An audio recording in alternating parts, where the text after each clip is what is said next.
नमस्कार बॉस, बहुत बहुत स्वागत है आपका हमारे अपने चैनल पे। अगर आप फैक्ट के साथ सत्य को सुनना चाहते हैं तो यह चैनल आपके लिए है। तो ये चैनल अभी आप जाके सब्सक्राइब कीजिए, बेल आइकन को ऑन करिए। हम अपने मुद्दे की बात को शुरू करते हैं। तो फिलहाल मैं बात कर रहा हूं, कांग्रेस पार्टी को ने भगवान राम मंदिर के ट्रस्ट के लोगों ने इनविटेशन दिया था और 22 तारीख को प्राण प्रतिष्ठा के आयोजन में निमंत्रण सम्मिलित होने का मौका दिया था, जिसको उन्होंने ठुकरा दिया था। यह बात यूपी कांग्रेस अध्यक्ष अजय राय जी जानते हुए उनको ऐसा महसूस हुआ कि उत्तर प्रदेश में और पूरे देश में राम नाम की लहर चल रही है। भाई, देश राममय हो चुका है, पर उनको ये चीज़ समझ आई। तो हाल ही में जो यूपी कांग्रेस अध्यक्ष अजय राय जी और नेता हैं उत्तर प्रदेश में, वो अयोध्या पहुंच गए बॉस। प्राण प्रतिष्ठा से पहले 22 तारीख से पहले, ठीक है जा सकते हैं, ऐसा उनका व्यक्तिगत मामला है, जा सकते हैं, कोई दिक्कत नहीं। अब वहां पे सरयू जी में उन्होंने स्नान भी किया, पार्टी के लोगों ने स्नान किया। अब बात ये आती है कि जब वे राम मंदिर में पहुंचे तो वहां पे वे कांग्रेस जो उनका झंडा है वो झंडे को लेके पहुंचे।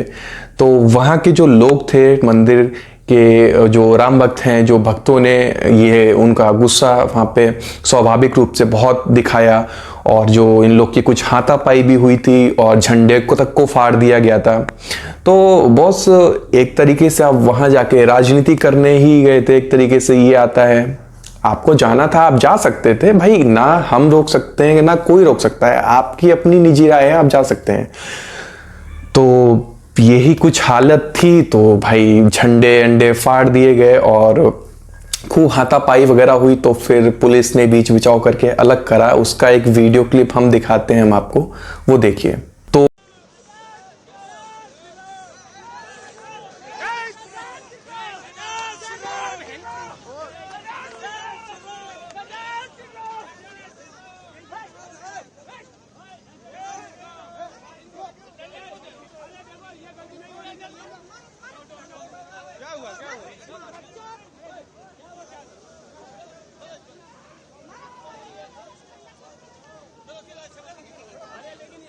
तो यही कुछ हालत है। और एक और नेता हैं जिनकी हम आए दिन चर्चा सुनते रहते हैं, बहुत ज़्यादा अनाप शनाप बोलने पे, मतलब जिसका कोई मुद्दा नहीं, कोई टॉपिक नहीं, कोई मतलब नहीं, फिर भी बोलते हैं। हम बात कर रहे हैं बिहार में लालू प्रसाद यादव के जो बड़े बेटे हैं तेज प्रताप यादव। इनके सपने में भगवान राम जी आए थे कि भाई 22 तारीख को जो ये हो रहा है अयोध्या में, वो एक तरीके का ढोंग हो रहा है और हम 22 तारीख को उसमें नहीं जाएंगे।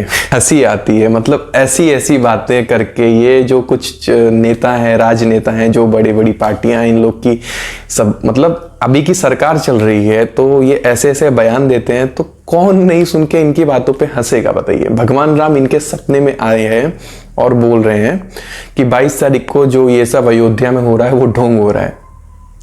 तो भाई, अब ढोंग हो रहा है, इसका मैं एक आपको वीडियो क्लिप दिखा दूं, पहले क्लिप देखिए। उसके पास न जाइएगा। तो रात दिन कर रहा है हिंदू मुस्लिम, हिंदू मुस्लिम, हिंदू मुस्लिम, हिंदू मुस्लिम। मंदिर आता है, राम जी आगे हो जाते हैं और फिर चुनाव खत्म हो जाता है, राम जी को पूछ बंद हो जाता है। फिर राम जी कहीं भी जाएं, कोई जरूरी है कि जिस दिन 22 तारीख को कर रहा है उसी दिन राम जी आएंगे? नहीं आएंगे उस दिन राम जी, हमको सपना दिए। 4 शंकराचार्य हैं, उनको भी सपना आया है, हमको भी सपना में आए हैं राम जी। हमको तो सपना में आ गया, राम जी खुद बोले हैं ये सब ढोंग कर रहा है, हम उस दिन आईबे नहीं करेंगे।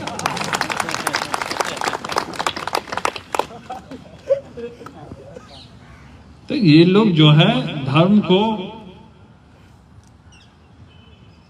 ये लोग खंडित कर रहा है भारत।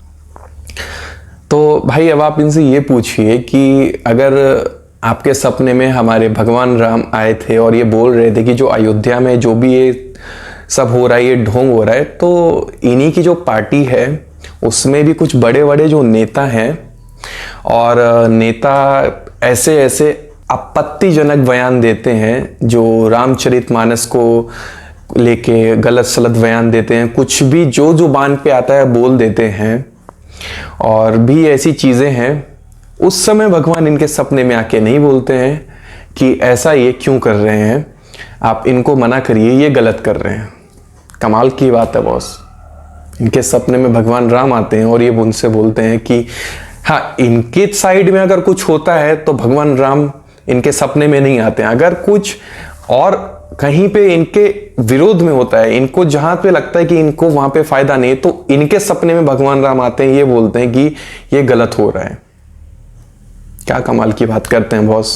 इनका एक और बयान आया था अभी से कुछ समय पहले की बात है, जो बागेश्वर धाम के पीठाधीश्वर आचार्य धीरेन्द्र कृष्ण शास्त्री जी, वहां पे राम कथा का आयोजन हो रहा था बिहार में। आपको भी याद होगा, अगर आपने देखा होगा तो मीडिया में भी बहुत न्यूज़ चली थी कि जो तेज प्रताप यादव है, वहां की जो करंट सरकार है, वो भाई विरोध कर रहे थे। वो बोल रहे थे कि ये हिंदू मुसलमान को लड़वाने का काम करते हैं और ये आएंगे तो हम इनको बिहार के एयरपोर्ट पे इनको हम पैर नहीं रखने देंगे, तमाम तरीके की बातें। कुछ एक इनका एक बयान था, वो पहले आप बयान सुनिए। तबीयत को लेकर के समय समय पे अब ऑपरेशन हुआ है तो जा रहे हैं चेकअप के लिए, समय समय पर डॉक्टर बुलाता है चेकअप के लिए तो जा रहे हैं। राबड़ी जी भी साथ में गई है, सब लोग गए हैं। बाबा ईश्वर को लेकर कौन है बाबा? बाबा कौन बाबा? किस बाबा के बारे में बात कर रहे हैं? असली बाबा जो हैं वो देवराहा बाबा थे। देवराहा बाबा जैसे कोई बाबा नहीं हुए, वो 400 साल जिंदा रहे देवराहा बाबा। इसलिए देवराहा बाबा को हम लोग मानते हैं, उन्हीं के आशीर्वाद से हमारा जन्म हुआ, इसलिए और कोई बाबा आवा टाबा आपको हम नहीं जानते हैं। आपको लगता है कि आप जिस तरीके से जो बयान दिए, अरे तो कार्यक्रम चल रहा है, तो कार्यक्रम में कितना लोग बीमार पड़ रहा है। जो आयोजक जो व्यवस्था किया है, आप देख रहे हैं कि पूरा और तो बयान आपने देखा, इसमें इन्होंने बात करी हम किसी आबा बाबा टाबा को नहीं जानते। क्या इनकी भाषा देखिए पहले तो। ऐसे ऐसे लोग जो नेता बन के बैठे हैं, इस चीज को आपको अगर बोलना था आप किसी और तरीके से भी बोल सकते थे। खैर छोड़िए, इन्होंने एक नाम का इस्तेमाल किया देवराहा बाबा। इन्होंने बोला ना, हम हुए उनकी कृपा से, आशीर्वाद से हम बड़े हुए हैं, सब कुछ हुआ है अपने इस बयान में। तो अब देखिए हम बात करते हैं देवराहा बाबा की। तो अभी जो ये बोल रहे थे कि 22 तारीख को जो अयोध्या में ढोंग हो रहा है और इनके सपने में भगवान राम आके बोल रहे थे कि मैं तो वहां नहीं जाऊंगा, तो अब इनसे कोई ये पूछिए, आप जो बोल रहे हैं कि जो देवराहा बाबा हैं, आप उनके आशीर्वाद से पले बड़े, सब कुछ आपको बहुत कुछ चीजें प्राप्त हुई हैं, तो देवराहा बाबा भी तो अभी से कुछ समय पहले अगर आप देखेंगे, देवराहा बाबा ने तो खुद ये चीज बोल दी थी कि भगवान राम के मंदिर का वो पूरा समर्थन करते हैं। ब्रह्म ऋषि देवराहा बाबा का जो आश्रम है देवरिया जिले में उत्तर प्रदेश के, उसके जो महंत हैं श्याम सुंदर दास जी, उनको भी राम मंदिर के प्राण प्रतिष्ठा का न्योता दिया गया है। और ये निमंत्रण पाकर जो श्याम सुंदर महाराज जी हैं वो बहुत खुश हैं, और जिसकी भविष्यवाणी देवराहा बाबा ने करीब 33 साल पहले ही कर दी थी। यह भविष्यवाणी देवराहा बाबा ने कब की थी कि जब इलाहाबाद में राम मंदिर जन्मभूमि को लेके एक चर्चा बिठाई गई थी, तब की बात है बॉस। और आप मंदिर बन जाएगा, इसमें संदेह नहीं। हाँ, राजीव गांधी बनवाएंगे। सुना, जब हम कई बार इस तरह बताया और तुम समझी न पावा तो हम क्या कहें। अरे सुनो, हम बताता है मंदिर अवश्य बनेगा। हाँ, लेकिन बाबा जी कौन बनवाएगा? सुनो, अरे इसमें मंदिर बनने में सबका सहयोग है। हाँ, क्या समझे? हाँ, आप सोचिए कि आप बोलते हैं कि कौन आवा बाबा टाबा। खैर चलिए, आप अगर इसमें भी अगर आप अपनी राजनीतिक रोटियां सेकना चाहते हैं तो बिल्कुल सेक सकते हैं, पर तो फिलहाल एक और मैं टॉपिक लेके आया हूँ। बिल्कुल, देखिए हमारे जो प्रधानमंत्री नरेंद्र मोदी जी हैं, जो तो फिलहाल मैं बात कर रहा हूँ हाल ही में जो मालदीव का मुद्दा आया था, जब प्रधानमंत्री नरेंद्र मोदी जी केरला के दौरे पे थे, फिर उसके अगले दिन वो एकदम से लक्षद्वीप पहुंचते हैं, उसके बाद कुछ पिक्चर्स आती हैं, प्रधानमंत्री नरेंद्र मोदी जी हैं ये मकर संक्रांति के दिन, तो इसमें वो गायों को अपने हाथों से चारा खिलाते हुए दिख रहे हैं। कुछ एक वीडियो है, मैं वीडियो भी दिखाता हूँ।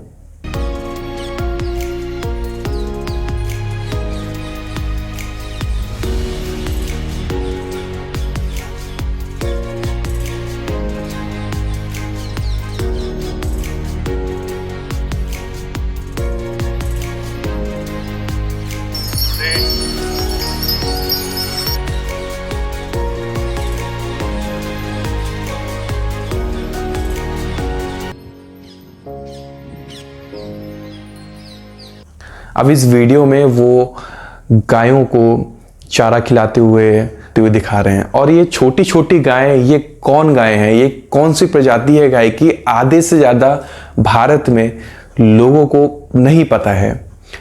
और जो गाय पालने वाले किसान हैं, किसानों तक को बहुत कम लोगों को इसके बारे में पता है। देखिए मैं बात कर रहा हूँ गायों की प्रजाति है, वो है बॉस पुंगनूर गाय। पूरी दुनिया में इनकी जो प्रजाति की जो संख्या है वो बहुत कम है। देखिए इन गायों को असल में पुंगनूर गाय कहा जाता है। एक जगह है आंध्र प्रदेश में, जगह का नाम पुंगनूर है, उसी को लेके गायों का जो नाम है वो पुंगनूर कहा जाता है। और ये दुनिया की सबसे छोटी गाय होती हैं।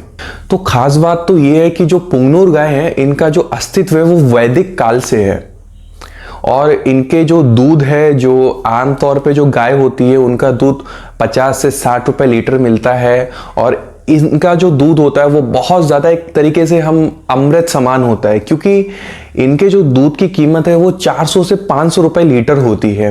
और ये भी कहा जाता है कि इनके जो दूध है इसमें बहुत से तत्व पाए जाते हैं, जिसमें कि एक आयरन से लेके गोल्ड से लेके बहुत सी चीज़ें। और इन्हें तो मदर ऑफ ऑल काऊ, मतलब जितनी भी गायें हैं उन सब की माँ का दर्जा दिया गया है, सर्वश्रेष्ठ गाय कहा जाता है। एक 2.5 फीट की जो गाय होती है उनकी जो कीमत है ना वो बहुत लाखों में होती है, लाखों में। अब इन गायों के बारे में पहले मुझे भी नहीं वैसे तो पता था, इंटरनेट पे रिसर्च करी, देखा तो अब मुझे भी पता चला। और हालांकि हमारे जो बहुत लोग हैं भारत में जो आधे ज़्यादा सनातनी हैं उनको भी इसके बारे में नहीं पता था, जहाँ तक मुझे ऐसा अनुभव है। आप बताइएगा कमेंट में कि जो मैं पुंगनूर गाय की बात करूं इसके बारे में आपको पता था या नहीं। ये जो गाय है, इन गायों को आप शहर में अगर रह रहे हैं तो शहर में भी आप पाल सकते हैं, फ्लैट में भी पाल सकते हैं, क्योंकि भाई देखिए ज़्यादा हाइट है नहीं, कम हाइट की गाय है। खैर ये कुछ है। तो फिलहाल हम इस वीडियो को यहीं पे समाप्त करते हैं, और फिर मिलते हैं हम आपसे एक और नए वीडियो में। अगर वीडियो आपको पसंद आया है तो लाइक ज़रूर कीजिएगा, और चैनल को अगर अभी तक आपने सब्सक्राइब नहीं किया है तो सब्सक्राइब कर लीजिएगा। हम फिर मिलते हैं आपसे एक और नए वीडियो में। और फिर एक चीज़ मैं बताना भूल गया, आप बेल आइकन को ज़रूर ऑन कर लीजिएगा, अगर हमारी जितने भी वीडियोज़ आप टाइम से अपलोड होते हैं आपको उनका नोटिफिकेशन मिल जाता है। तो फिलहाल चलिए हम चलते हैं, मिलते हैं आपसे एक और नए वीडियो में। तब तक के लिए जय हिंद, वंदे मातरम, धन्यवाद।